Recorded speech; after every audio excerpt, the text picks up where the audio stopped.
Сайн байцгаана уу? Энэ удаа та нартай 2025 онд гарч буй Мэри хүмүүсийг хөнөөдөг гээд шинэхэн драмаг ярьж өгөхөөр бэлтгэлээ. Бичлэгээ үзэхээс өмнө лайка дарж эрсцээ бүртгүүлээд киногоо үзээрэй. Ингээд кинонд орцгоё. Гол дүрийн эмэгтэй Уу Сужон бол үзэсгэлэнтэй эмч. Өдрийн цагаар яаралтай тусламжийн тасагт хүний амь авардаг эмч, харин шөнө нь нууцаар хүмүүст үхлийн аюултай хор тарьдаг. Тэрээр эмнэлгээс гадуур хүнд өвчтэй хүмүүсийн хүслээр нь амьдралаа үүр дуусгахад нь туслаж Павлон гэх эмийг уух зүйлтэй нь хольж өгдөг. Сужон хүн бүрт амьдрах, өөхөх хэрэг байдаг гэж боддог. Түүний үйлчлүүлэгчид голцоо хүнд өвчтэй, хор тавдартай, ямар ч өвчин намдаагчинд өвдөлт нь намтгааргүй болсон, амьдралын итгэл найдваргүй болсон хүмүүс байдаг. Солонгос улсад энэ үйлдэл нь хууль бус, аюултай. Сужон их сургуулийн найз Дихён болон Чой сувлагчтай хамтарч хийдэг. Чой сувлагч дараагийн үйлчлүүлэгчийг танилцуулна. Үйлчлүүлэгч 80 настай эмээ байх ба бөөрийн дутагдaltaй. Саяхан хор тавдраар өвдсөн 3 сар амьдрах хугацаа л үлдсэн байдаг. Дихён эмээ дээр зочилж очиод хаана хизээ өгөхийг хүсч буйгаа товлохоор ярилцсан. Эмээ ханан дээр байх гэр бүлийн зургаа ширтэн жил бүр нөхөр минь дардаг байсан юм. Жилийн өмнө нөхөр маань өнгөрсөн. Тэрнээс хойш ганцаардаж байна гэв. Дихён эмээгээс хизээж харамсахааргүй жинхнээсээ гоё дурсамжтай тэр газраа сонгол бид хийж өгч чаднаа гэхэд эмээ далайн эргийг сонгоод яг унтаж байгаа юм шиг амгалан явах уу гэж асууна. Дихён тэгэлгүй яах вэ? Та хүснээрээ сэлэлтийн хичээлдээ суучгаад уулзгад л болно гэв. Дихён далайн эрэгт очиод хүнд харагдахгүй хэсгийг олно. Маргааш нь эмээ усан сэлэлтэндээ баяр хөөртэйгээр яваад найзтайгаа салах ёс хийж бие бодоорой гэж хэлээд бүх юмаа баглана. Далайн эрэгт хүлээж байтал Сужон Дихён хоёр ирнэ. Эмээ тэдэнд хандан миний амьдрал сайхан байсан. Эцсийн мөчөө сонгох боломж хүн бүрт олдоод байдаггүй. Баярлалаа гэв. Сужон Дихён хоёр эмээгийн сонголтыг хүндэлж байлаа. Эмээ цэнхэр тэнгэр рүү ширтснээ энд ганцаардаж амьдарснаас хайртай хүнийхээ байгаа газар руу очисон дээр гэж хэлв. Эмээгийн сүүлчийн үгийг сонсож дуусаад Дихён үргэлж хийдгээрээ хундахтай шампаскийг өгөхөд эмээ уугаад нүд анив. Өөрийн хүслээр тэнгэрт хүлээж буй нөхөрлөгөө амгалан явлаа. Ажлаа дуусгаад манай хоёр дараагийн үйлчлүүлэгчтэйгээ уулзгаар хүлээн. Жоо Хёногийн мэдээллийг харахад өнчөн, эцэг ихгүй, дөнгөж 30 настай, тархины хавдартай химийн эмчилгээ хийлгсэн боловч нөлөө гараагүй амьдрах 4 сар л үлдсэн байлаа. Жоо Хёно амьдрахын тулд хоол хүргэгч хийж мөнгө олж байлаа. Сужоны захиалсан хоолыг хүргэнгээ тэр хоёртой уулзахад Сужон сонголтоо хийхээс өмнө өөр боломжууд хайгаад сайн бодоод үз. Швейцарт хууль ёсны дагуу энэ ажлыг хийж өгдөг гэж хэлв. Хёно тэрэнд их мөнгө орно. Танаа хамаагүй хямд тусна. Танаа үйлчилгээг авахын тулд одоо мөнгө цуглуулж байна гэв. Сужон түүнээс өшөө олон эмчилгээний мэдээлэл чинь хэрэгтэй байна гэхэд би зөндөө хайсан ч эмчлэгдэх арга олдоогүй гэв. Явхаасаа өмнө төрсөнд чинь баярлаа гэсэн бичгтээ бяцарсан торт өгчөөд явна. Сужоны сэтгэл их өвдөн тэр орой Хёногийн өвчний талаар мэдээлэл хайж амьдрахыг хүссэн хүнд ямар нэг боломж байж л таараа гэж санаа алдна. Үзэгдэл шилжиж Хёно хүргэлт хийж байгаад толгоон өвдөлтөөсөө болоод осолдсон яаралтай тусламжийн тасагт ирнэ. Сужон түүнээс ямар өвчин намдаагч ууснаа хэл гэхэд Хёно одоо ямар ч им өвдөлтийг минь намдаахгүй, ямар ч ялгаа байхгүй, нөлөөлөхгүй гэв. Сужон эмчийг гаргаад Хёнотой хоёулахнаа үлдээд ярилцах гэтэл Хёно өөдөөс нь хурдхан өхүүлээд өг гэж гуйна. Сужон юу ч хийж амжаагүй байхад Хёно халаасандаа байсан бүх имийг залгичгана. Сужон сувлагч дээр очиод нөхцөл байдлыг асууж байгаад эргээд хартал Хёно алга болчихсон байдаг. Хёно машин замлуу говьун алхаж байгаад ухаан алдан унана. Сужон араас нь гүйж гарч ирээд түүнийг барьж авахд Хёно түүнээс сүүлийн хүчээ шавхан туслаач дээ. Ахиж энэ өвдөлтийг тис чадахгүй гэж гуйв. Сужон түүнийг эмнэлэгт аваачаад ажиллаа хийхээ бол эн чинь хэтэрхий аюултай гэж хэлв. Хёно өөдөөс нь эмчилгээний төлбөрт бүх хадгаламжаа өрсөн. Ажил хийхээс өөр аргагүй гэж хариулахад Сужон хүлийн зөвшөөрөөд түүний хүслийг биелүүлж өгөхөөр болно. Үзэгдэл солигдож Сужон пастортай уулзаж нүглээ намжлах ба хүнд өвчтэй өвчтөн нь урт хугацаанд эмчилгээ хийлгэсэн ч тасралтгүй өвдсөөр өөд болсныг өөрийн нүдээр харсан. Одоо ахиж хүмүүсийг тэгж зовхыг харж чадахгүй. Тэр эмчилгээнүүд удаан зовоохоос өөр тусгүй. Тиймээс үхэл амьдралтай нүүр тулна. зовж буй хүмүүсийг зовлонгоос нь амархан салгаж өгнө гэж хэлв. Нэг үйлчлүүлэгчийг явуулсныхаа дараа өөр үйлчлүүлэгчтэй уулзна. Тэр нь 18 настай ахлах сургуулийн сурагч байх ба амьд байх 2-7 хоног л үлдсэн байлаа. Хүү тэднээс хурдан унтуулж өгөхийг гуйх ба цор ганц гэр бүл нь аав нь зөвшөөрсөн байлаа. Одоо л дуусахгүй бол ирэх 7 хоногоос хэлхийн аргагүй өвдөлтүүд мэдрэгдэнэ гэв. Сүжон гэрээсээ павлон эм аваад хүүг хүлээж байтал өчигдөрхөн л гониглож байсан хүү мотоцикл унан күүл царайлаад ирдэг. Үргэлж авахыг хүсдэг байсан ч аав нь сая л түүний хүслийг биелүүлж авч өгсөн байдаг. Хүү Дихёнтэй яг л ах дүүс шиг ярилцаж байгаад сайн охинтой тэрэндээ сэтгэлээ илчлээгүү гэдгээ хэлнэ. Дихёнч үхэхээсээ өмнө хайраа илчил хүн үнсэж үзэхгүй үхэн гэж юу эдийн гэснээ хамт явна. Оройн тэр хоёр сургуулийн урд суугаад хүүгийн сайн охины талаар ярилцсан. Хүү тэр охин миний нүдэнд төгс гэж хэлв. Дихён үерхлийн зөвлөгөө өгдөг баатар болж том ярих гэсэн чинь хүү өөдөөс нь та Сүжон эмчид сайн бидтэй гэхэд Дихён бандсандаа дугардаггүй. Тэр үед сайн охин нь гарч ирээд Дихён хараад хөөхөн дээрээс нь сайхан сэтгэлтэй тэрэгэнцэртэй найздаа тусалдаг юм байна. Чи ч хүн таних нүдтэй маа гэж магтана. Сайн охиныг нь явхаас өмнө гялс очие гэхэд хүү гинэт биеийн өвдөд Дихён түүнийг мотоциклоор нь эмнэлэг рүү авч явах ба хүүгээс ээжигээ олоход чинь туслах уу гэж асуув. Хүү толгойс ихсрэв. Хүүгийн эцэг их олон жилийн өмнө салсан ба хүү ээжигээ нээх сандаггүй. Үзэгдэл шилжиж хүү өрөөндөө ганцаараа хөвтөж байтал аав нь орж ирээд зутан өгөхөд хүү нь дараа эдий гин. Аав нь өрөөнөөс гартал хүү өвчнөөр шаналан яолон ханиаж аав нь хийж өгөх зүйл байхгүй учраас нулимсаа твцсэнгүй. Сүжон сүм дээр очтол санаандгүй хянуутай таарна. Сүжон түнд унтуулга хийж өгнө гэж зөвшөөрсний дараа хянуу юмнуудаа янзлаад ашиглахгүй зүйлсээ бүгдийг нь сүмд хандуулж байдаг. Сүжон сүмийн пастортай ярилцаж байгаад хянуу пастор хоёр танилуд хянуугийн өссөн асрамжийн газар пастор ажилдаг байсныг мэдэж авна. Сүжон хянуугийн өвчний тухай пасторт хэлж зүрхэлдэггүй. Сүмээс гарч явахдаа шатан дээр хянуутай таарах ба яагаад ганцаараа сууж байгааг нь асуув. Хянуугийн нүд нь гинэд бүрлзээд юм харагдахгүй байхаар нь төрс сууж байна гэхэд Сүжон тархины хавдар харааны мэдрэлийг чинь дарснаас болоод ийм шинж тэмдэг илэрч байгаа нь гэв. Хянуу түүнийг төрүүлээд явдаа гэхэд Сүжон гараа сунган гарахад чинь туслая гэд хянууч гараас нь натхан тэд хамтдаа алхамаар шатаар буuna. Хянуу яагаад хүмүүсийг унтуулдаг ажил хийдгийг гэж асуухад Сүжон өөхөх амьдрахаа сонгох эрх хүнд байх ёстой гэж боддог. Үххийг сонгох нь гэмт хэрэг биш гэж боддог. Чи өөрийн жаргалтай дурсамжтай газраас ханах юм бол холбогдоорой гэв. Хянуу түүнийг нэг газар үзүүлэе гэж дагуулж яваад өнчин хүүхэд байхдаа амьдардаг байсан газраа үзүүлнэ. Асрамжийн газар нь хаягдсан байшин болсон байх ба Хянуу би энд жаргалтай байсан гэж хэлэхгүйч хизээч ганцаардаж байгаагүй гэв. Үзэгдэл шилжиж Хянуу Сүжоныг жижиг гуанзан дагуулж ирээд хоол авч өгөн өөрийнхөө олон төрлийн эмчилгээ хийлгэсэн тухайгаа хэлнэ. Сүжон түүнээс яагаад ингэж их амьдрах гэж тэмцчихэд одоо яагаад үххийг сонгосон гэж асуув. Хянуугийн нүд нь гунгаар дүүрч тэр бүхнийг туршиж үзсэн ч бүх итгэл минь нуурсан. Энэ сонголт биш. Би бууж өгч байгаа юм гэлээ.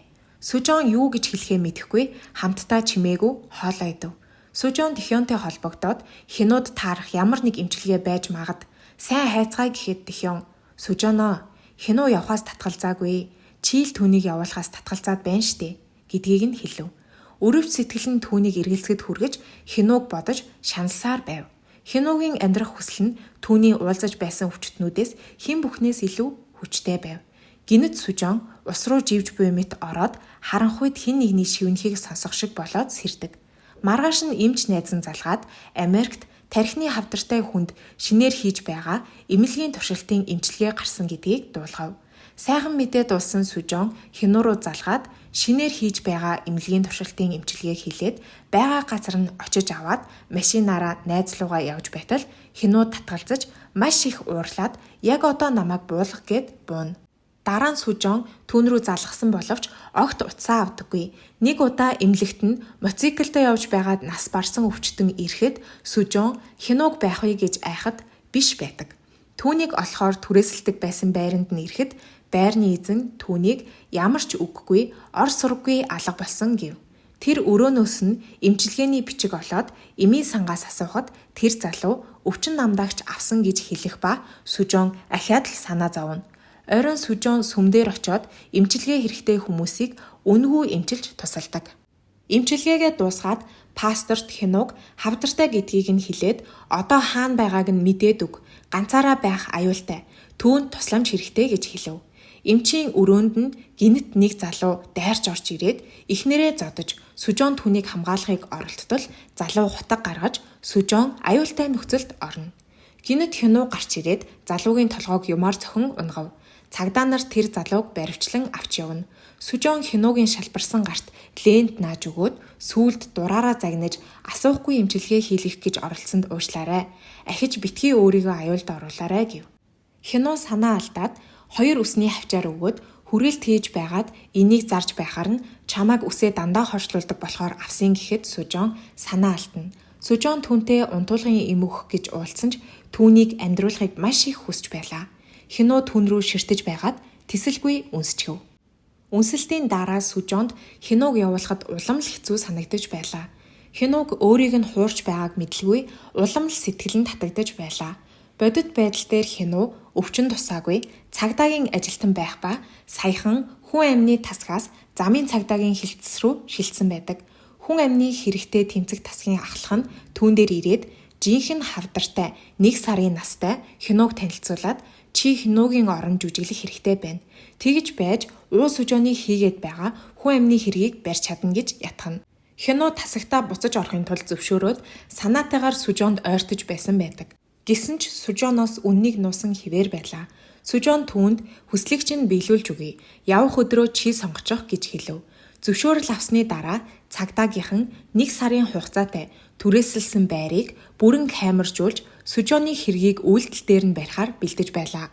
Сүжон Хянуугийн унтуулгыг бэлдэж байх хооронд хамтрагч Тэхён нь нөгөө хүүд анхаарлаа хандуулж байлаа. Аав нь бүх болцлыг нь зөвшөөрснөө хэлэхэд Тэхён хүүд тэр охинд заавал сэтгэлээ илчлээ. Харамсахгүй тулд гэхэд хүү угаасаа цаашдаа хамт байх боломжгүй штэ. Тэглээч өвдснөөс хойш надаас муухай үнэр үнэртдэг болсон. Үхэх гэж байгаа хүний үнэр гэв. Тэхён цагийг дэмий өрхийг хүссэнгүй шууд л хүүг баантаа усанд оруулж шинэ хувцас өмсгөөд нүрийг нь засч будаж бэлдэв. Тэр хоёр охинтой таарахаар сургуулийн уртх дэлгүүрт очиход сайн охин нь ирлээ. Хүү шууд л түүнтэй юм ярихад охин аль хэдийн өвчнийхэн тухай сонссон байх ба хүү би чамд сайн гэдгээ хэлээд хамтдаа цагийг өнгөрөөхөөр асуудал маргааш уулзъя гэж охин хэлнэ. Маргааш нь паркт тэр хоёр сандал дээр суугаад хуучнаа дурсан ярихад охин хүүг өөрт нь сайн байсныг анхнаасаа л мэддэг байснаа хэлдэг. Хүү өөрийгөө ийм л тавилантай байна гэхэд охин гинэт гарыг нь хатгаж уйлаад энэ зөвхөн өрөвдөх сэтгэл биш. Өөр хүн байсан бол би ингэж их гүнэглэхгүй байсан гэд хацар дээр нь үнсв. Хүүгийн хүсэл биелэж маш их баярлсан ч гинэт цусаар ханиалгаж эхлэв. Тэхён гүйж ирээд түүнийг үүрээд явъя гэхэд сайн охиндоо сүүлчийн дурсамжаа дог үлдээмээр байна гэхэд Тэхён шилээ зүлгэв. Явх үед нь охин маргааш яг эндээ заавал уулзсан шүү гэж хэлв. Машиндаа суухад Тэхён түүнийг чи үнэхээр зоригтой юм а. Сэтгэлээ илчлээд надаас л дээр юм. Маргааш өвчин намдаагч уугаад болцоондоо яваарай гэхэд хүү уйлаад би өнөөдөр өхмээр байна. Бүх хүсэл минь биелчихлээ гэв. Үзэгдэл шилжиж Сүжон Хянуугийн гэрт ирлээ. Өнөөдөр бол Хянуугийн явах өдөр байлаа. Хянуу бүх зүйлээ бэлдсэн байх ба цагдаагийнхан дэлгэцээр бүхнийг хянаж байв. Сүжоныг эхлэхээс өмнө сүмийн пастороос дуудлага ирж эмнэлэгдээр байна. Галтрэгний буудлаас хүмүүс цогцос олсон байна. Нас барсан хүнийг шалгалаа. Хянуу байна. Хянуу нас орчгож гэж хэлв. Сүжон гайхаж Хянуу өгсөн юм бол энэ залуу хуур мэхлэгч байж таарлаа гэж бодов. Нулимсаа арчаад уус уух хэрэгтэй байна гэд Хянуугийн эмнүүдийг шалгахад эми санж харшилтай болохоор ибупрофен л авна гэж байсныг нь санав. Хуурамч Хянуу мэдлгүй өөр эмнүүд бэлдсэн байлаа. Сүжон түүнд машинаасаа авах юм байна гэж худлаа хэлээд Павлон эмийг гიშгэж хаяад машиндаа суугаад зүгтчихв. Тэхён руу залгаад Хянуу өвчтөн биш цагдаа байсан байна гэдгээ хэлэхэд Тэхён Павлон яг одоо хэрэгтэй байна. Хүү энд шаналаад яг одоо өхмээр байна гинэ гэв. Сүжон анх удаа өөрийн биеэр аюултай эми 8-ачинтай уулзна. 8-ачин түүнд цагдаа нарт баригдаж болохгүй гэж сүрдүүлээд Сүжооноос юу ч хамаагүй хийж өгнө гэсэн амлалт авч эмийг өгөв. Эмийг усанд холиод хүүд өгөхөд бэлтгэхэд хүү аавыгаа тэврээд хайртайгаа хэлээд маргааш парк дээр очиод найзаас маань уушлалт гуйгаарай гэхэд аав нь эрүүл төрүүлээгүйд уучлаарай гэв. Хүү өөрт нь ээжгүй өссөн ч хамгийн сайн аавтай өссөн, хамт байсан энэ бүх жил жаргалтай байсан гэхэд Сүжоон хундгаа өгөв. Хүү гэр бүлийнхээ зурагтай аяганд ууй гэхэд тэд хүссэн аяганд нь хийж өгөхөд хүү уулаа. Аав нь хүүгээ тэврээд битгий аав нь энд байна. Аав нь өвтөхгүй гэд нулимсаа төвчнө. Аав нь хүүгээ улам чанга тэвэрж хүүн яг л унтаж буй мэт байхад Сүжоон судсыг нь чагнаад нас барчглаа гэхэд аав нь нулимсаа төвчлгүй уйлав. Маргааш нь аав нь амлалтаа биелүүлэхээр паркт очиод охинтой уулзав. Хүүг ирээгүйг хараад охин зочирдон юу болсныг ойлгон уйлахад аав нь түнд хүүтэй минь найзалсанд баярлалаа. Амьдралынхан сүүлийн мөчүүдэд сайхан дурсамж үлдээсэнд баярлалаа гэв. Үзэгдэл шилжиж Сүжоон хянууг цагдаа байсныг мэдээд маш их урам нь хугарч байлаа. Харин манай цагдаа залуугийн жинхэнэ нэр нь Бан Жиюн ба одооноос жинхэнэ нэрээр нь дуудъя. Жиюн Сүжооны харц болон хэлсэн үгийг л бодоод байдаг. Эцэст нь Жиюн эмнэлэгт очиж уулзахад Сүжоон түүнийг алгадав. Жиюн түүнд одоо тэр унтуулдаг ажлаа хийхээ болоо гэхэд миний хийж байгаа зүйлс гэмт хэрэг биш. Чи хизээч намайг барьж чадахгүй гэж хэлв. Сүжоон өөрийн хамтрагчдаа хэсэгтээ ажиллаа зогсооё гэд сувилагчдаа бүх бичиг баримтаа устгах гэж захив. Жиюн цагдаа нартай хамт эмнэлэгт ирээд нэгжлэг хийхээр болоход Сүжоон өвчтнүүдэд саад болохгүйгээр юмнуудаа аваад яв гэлээ. Үзэгдэл шилжиж гидсний хор тавдартай эмэгтэй охиноо дагуулan ирсэн байх ба сахарын хүнд өвчтэй хөл нь харалсан байдаг. Тэгээд эмч рүү зөвхөн инсулин л тариулна. Өөр эмчилгээ хийлэхгүй. Надад мөнгө байхгүй гэж орилно. Сүжоон ингээд явбал аюултай гэж тайлбарлах гэтэл эмэгтэй эмчилгээнд их мөнгө орно. Үлдсэн мөнгөө хүүхдтэй үлдээн гэж хэлв. Сүжоон хараад зүгээр өнгөрч чадалгүй сүмийн ажилуулдаг эмнэлгийг зааж өгөөд төлбөргүй эмчилдэг. Энд очоорой гэж хаяг өгөөд өөрийнхөө төлөө биш гэхэд ядаж хүүхдийнхээ төлөө тэнд очиж эмчлүүлээрэ гэв. Жиюн ирээд инглээ гэд нүгэлчин намжлахдах уу гэхэд Сүжоон түүнтэй ярихаас татгалзав. Тэр оройн сүмийн эмнэлэгт нөгөө эмэгтэй ухаан алдан унах ба пастор Дихён хоёр очиход охин нь ээжид минь туслаач гэв. Дихён анхны тусламж үзүүлж пастор охинд сүү өглөө. Өвдсөн ээжигээ харж буй охиныг харах Дихёнд амаргүй байлаа. Охиныг даган ээжийнх нь ажилуулдаг тэргийг янзалахаар очихдоо халтар гутал оймсыг нь хараад зүрхэн зүсэгдэнэ. Сайхан сэтгэлтэй Дихён юмыг нь хураагаад охины заасан зогсоол руу тэргийг зөөхөд охин баярлан дулаахнаар инээмсэглэнэ. Гэвч Дихён Сүжоон хоёрын асуудал дууссангүй. Павлон эмийг Дихён зардаг Ким гихч цагдаа нарт баригдсан байдаг. Жиюн сэжигтний мэдээллийг уншаад энэ жинхэнэ Ким биш байна. Жинхэнэ Ким эмнээс болоод шүдгүй болсон. Энэ хүний шүд нь зүгээр юм байна гэв. Ахлах нь жинхэнэ Ким Дихёнтой их ойр байсан. Дихён эмчилгээний буруу үйлдэлээс болж шоронд Кимтэй хамт хоригдож байсан. Тэр үедээ Ким сайн ханддаг байсан болохоор суллагдаад Ким Дихёнд Павлоныг юу ч асуулгүй өгдөг байсан гэв. Хэргийг судлаад үзэхэд нэг хүргэлтийн залуу Павлоныг Ганнамын үнэтэй байранд нэг удаа хүргэж байсныг олж мэддэг. Хүргэгч залуу одоо ажилласаа гарсан. Тэр Кими нуувч байх гэж хэлв. Жиюн мөрдөгч нартай хамт байранд очиход хэсэг хүмүүс хүргэлтийн машиндаа юм ачиж байв. Жиюн асуулт асуухад тэд шууд л зүгтав. Тэр оройн жинхэнэ Ким зүгтах гэж байдаг ба нэг буутай залуу ирээд Кимийг буутчихдаг. Яг үнэндээ Ким босс нь биш байх ба гүү захирал Кимийг эмч нарт Павлон эмийг зарсанд уурлан Кимийг алахаар захиалсан байдаг. Гэвч буутай залуу алдаа гаргаж Ким амьд Сүжооны эмнэлэгт хүргэгдэн ирсэн байлаа. Кимийн бууны шарах ноцтой биш ба цагдаа нар түүнийг хайж ирэхэд тэр өвцөн царайлж байв. Хэсэг хугацааны дараа Сүжоонд гүү захирлаас дуудлага ирэв. Хэдэн өдрийн өмнө Павлон авахар гүү захиралтай уулзах үед захирал юунд хэрэглэх гэж байгааг нь мэдэхгүй болохоор түүнийг хувцсыг нь тайлуулж зургийг нь дарсан байдаг. Кимийг баригдуулж болохгүй. Үгүй бол чамайг зүгээр орхихгүй гэхэд Сүжоонд өөр сонголт үлддэггүй. Үзэгдэл шилжиж Жиюн байрны камерыг шалгаж байгаад Кимийг олсон байх ба түүнийг баривчлахаар эмнэлэгт ирдэг. Харин Сүжоон түүнийг баригдуулахгүй тулд эрчимтийн тасаг руу шилжүүлж цагдаа нарт дотогш орж болохгүй. Эргэлтийн цагаар л асуулт асууж болно гэв. Жиюуны толгойд Сүжооны би ямар ч гэмт хэрэг хийгээгүй гэсэн үгс нь бодогдоод байлаа. Жиюун хуучнаа дурсахад нэг хэрэг дээр ажиллаж байх ба тэр ах нь дээврээс үсрэнгээд амиа хорлсон байдаг. Тэр хүний үхэлд өөрийгөө үргэлж буруутгадаг байв. Дурсамж нь түүнийг дахин зовооно.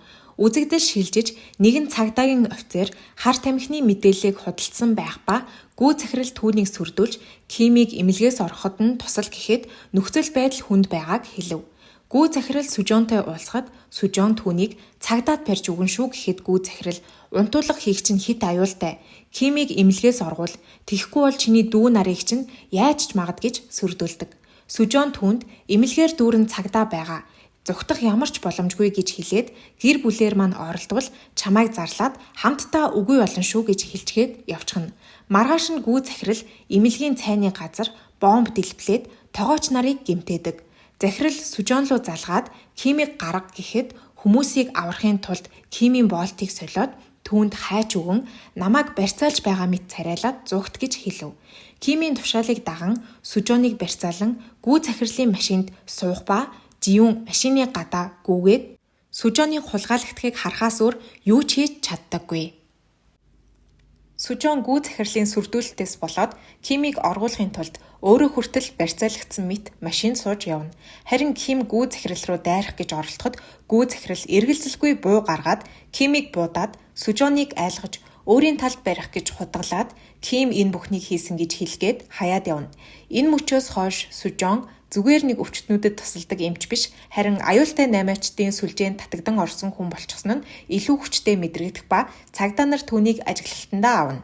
Үзэгдэл шилжиж Дихён нөгөө талаар бас хүнд байдалд орно. Гүү захирал тэдний хийдэг бүх ажлыг мэдчихсэн учраас одоо зүгээр хараад суухгүй нь тодорхой. Дихёнд хүртэл өөрийнх нь хэрэглэж байсан эм өнгөрсөн алдаанууд бүр шоронд сууж байсан түүхийг нь сөхөж дарамтлж эхэлнэ.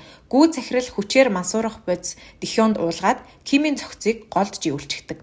Тэр хооронд Жиюун Сүжоонд хандах сэтгэл мөрдөгч хүний үүрэг хоёрынхоо дунд улам их тэнэгэлзэнэ. Өмнө нь Сүжооныг барихын тулд худлаад үргэсгэж байсан бол одоо харин үнэхээр энэ эмэгтэй ямар хүн бэ гэдгийг ойлгохыг хүсэж эхэлдэг. Сүжооны харц, хэлдэг үг, өвчтнүүдийн дэргэд гаргадаг шийдвэрийг харах тусам энэ хүн хүйтэн цустай алуурч юм уу эсвэл өөрийнхөөрөө аврал өгч яваа хүн юм уу гэдэг асуултанд бүр ч их эргэлзэнэ. Сүжоон нөгөө чихрийн шижинтэй өвчтөнтэй ахин таарна. Түүний биеийн байдал үнэхээр муудсан. Сүмийн тусламжийн эмнэлэгт хэвтэж байдаг. Хэд хоногийн дараа энэ эмэгтэйг нас орсон гэж пастор хэлдэг. Дихён цагдаад шалгуулахад түүний өмгөөлөгч нь Сүжооныг илчил гэж ятгана. Тэр үед Сүжооны дүү Жеён хөрш охин Үми хоёрын асуудал үүсч Жиюун тэр үед нь түүнд тусалж Жеёныг олж гэрт нь хүргэж өгөөд одоо ийм юм хийхээ боль гэж гуйсан ч Сүжоон тоодоггүй. Сүжоон өмнө нь нас орсон гэж итгэж байсан өвчтөн амьд байгааг харна. Пастор зориуд худлаа хэлж Сүжооныг дахин дэмий шийдвэр гаргахыг нь зогсоохыг оролдсон байдаг. Энэ мөч Сүжоонд маш хүнд тусна. Учир нь тэр өөрийгөө зовж байгаа хүнд тусалж байна гэж боддогч нөгөө талаасаа хүний амьд үлдэх өчүүхэн боломжийг булаагаад байгаа юм биш вэ гэж айц төрнө. Гисэн ч эцэст нь өвчтний охин ээжигээ тавьж явуулахад бэлэн гэдгээ хэлэхэд Сүжоон гүү захирлаас эм гуйна. Гүү захирал нүдэрээ харна гэд хардаг. Өвчтөн эцэстээ нас барж яг тэр мөчөд Жиюун Сүжооныг газар дээр нь баривчлана. Сүжооны гарт гав зүүж хүн амны хэргийн сэжигтнэр баривчлана. Цагдаа нар Сүжооны өнгөрсөн хэргийг ухаж түүний жинхэнэ нэр нь өөр байсан бас 16 настайд нь ээж нь нууран живж нас орсон гэдгийг мэдэж авна. Гэхдээ тэр үхэл жирийн амиа хорлолч шиг харагдахгүй байлаа. Ээжийнх нь гар арга шүлээтэй байсан учраас Сүжоон сэжигтэн болж байсныг илчлэнэ. Гүү захирал цагдаагийн даргаыг сүрдүүлж Сүжооныг сулал надад хэрэгтэй хүн гэж хэлнэ. Ээжийнх нь үхэл сөхөгдөж Сүжооны дотор олон жил дарсан шархан хөндөгдөн. Ээж нь хавдартай, аимшигтай их өвдөж, байнга үхмээр байна гэж шаналдаг байсан нь ил болно. Сүжооны одоо хийж байгаа бүхний үндэс нь яг тэр бага насны шарх байж магадгүй гэдэг нь энэ хэсэгт харагдана. Үзэгдэл шилжиж залуухан эмэгтэй маш хүнд өвчнөр удаан шаналж байгаа гэд эмнэлэгт хүргэгдэж ирээд ээж нь сүулдэ бүр туйлдсан байх ба охиноо цаашид зовоохгүй явуулмаар байдаг. Эцэст нь ээж нь охиноо хөнөөжгсөн байдаг. Үүний дараа түлэгдсэн өвчтөн маш их өвдөж байна гэд намайг өхүүлээд өг гэж гуйна. Хаалгааны дараа залуу уурлаад өөрийгөө хөнөөжгдөг. Дихён өмгөөлөгчдөө энэ нойр суулгын ажлыг би эхлүүлсэн юм аа. Миний хуучин найз охин хүнд өвчтэй болоод над дээр ирээд туслаач гэд анх удаа унтуулга би хийж байсан гэдгээ хэлдэг. Сүжоон ээжигээ аврах гэтэл ээж нь хоригдсан байх ба энэ үннийг Дихён мэддэг байжээ. Сүжоон ээжийнхээ үхлийг насан туршдаа үүрч явсан. Тэр шархнаасаа болоод ийм хүн болсон байжээ. Энэ удаад Чой сувлагчийн ихэр ах нь эмнэлэгт хүргэгдэж ирэх ба уушигны хавдрын эцсийн шатанд орсон байх ба таны ямар ажил хийдгийг мэднэ, намайг өхүүлээд өгөөч гэж гуйхад Сүжон Чойны сувлагчид ах нь хүнд өвцнийг хэлдэг. Сүжон өмнөх өвчтөн эмэгтэй хүүхдийг харж хандахыг хүсгэд мөрдөгч түүнд дараа ээжийг нь алсныг чинь мэдвэл яах бол гэж айлгана. Инагийн ах нь өхмөр байгаагаа хэлэхэд ээжийг өгчгөл ганцаараа яах болж байна гэд Инаа уйлна. Багадаа их хэцүү амьдрал тулсан байх ба ахаасаа жинхнээсээ хүсч байгааг нь мэдээд Сүжонд хэлээд ахыгаа явуулахар болдог. Үзэгдэл шилжиж асар баян нэг өвгөн өвдөлтгүй өхийг хүсэх ба гүү захирал тэр хүнд туслаад их мөнгө авахар тохирч хажуудаа өмгөөлөгчөө байлгахаар болно. Инагийн ахыг унтуулахын тулд им хэрэг болоод Дихён гүү захирал дээр очиж хэлснийг нь хийхээр болдог. Цагдаагийн даргын туслах хураалгасан бодисноос гүү захирлын тушаалаар хулгайлна. Инаа ахтайгаа хамт аав дээрээ очиод өөхөх гэж байгаагаа хэлээд уушлалт гуйхыг шаардсан ч аав нь уурлаад байдаг. Инаа ахта бүх хайртай хүмүүсийг нь дуудаад баяр хийж өгөхөөр болно. Аав нь ирж уушлалт гуйж ахыхын сэтгэл амрах боловч Инаа аавдаа мөнгө өгч хийлгсэн байдаг. Дихён өвгнийг өөрийн гараар унтуулад үлдсэн имийг хулгайлж Инагийн ахад хэрэгэлдэг. Инаа ахыгээ гар дээрээ унтуулна.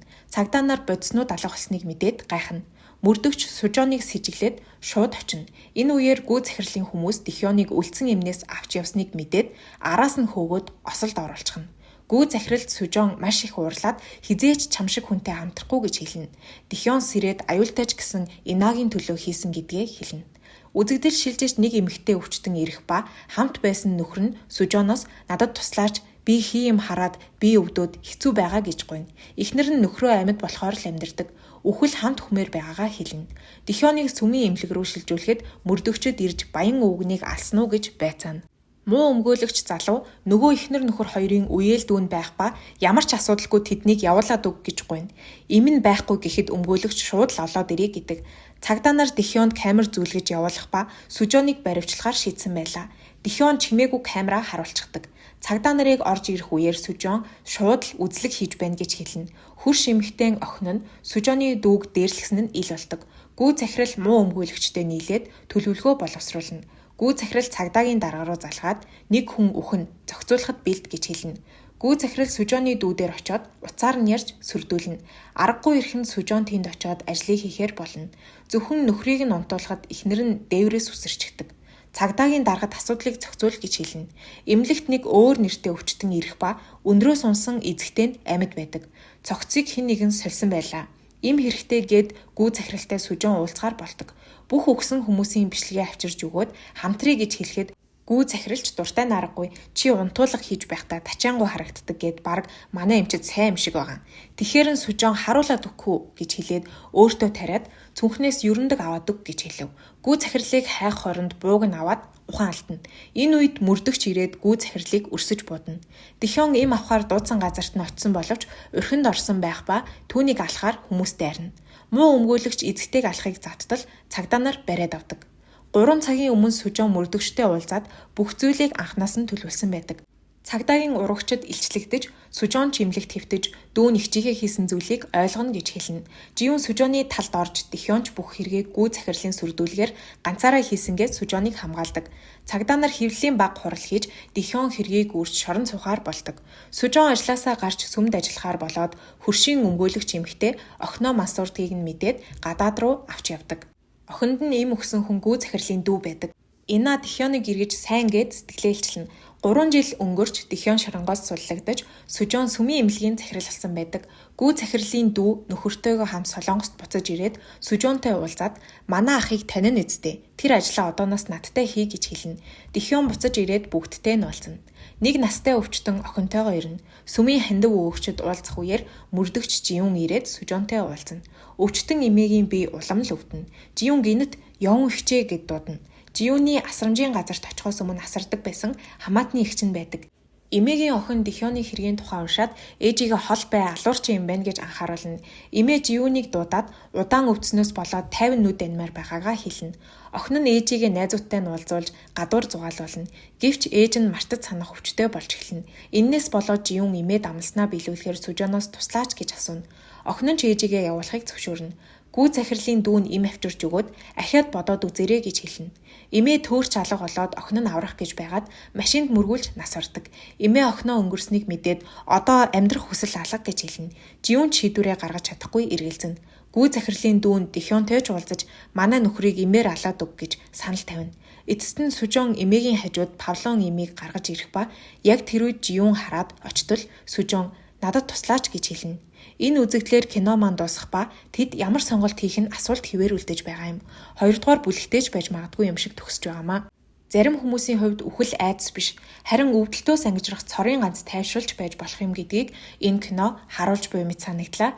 Энэ хүртэл бичлэгтэй минь хамт байсанд баярлалаа. Одооноос бичлэгээ тогтмол оруулахыг хичээнэ. Та нар маань subscribe дарж сувгтаа нэгдэж шинэ бичлэгнээс битгий оцроорой. Баяр таа.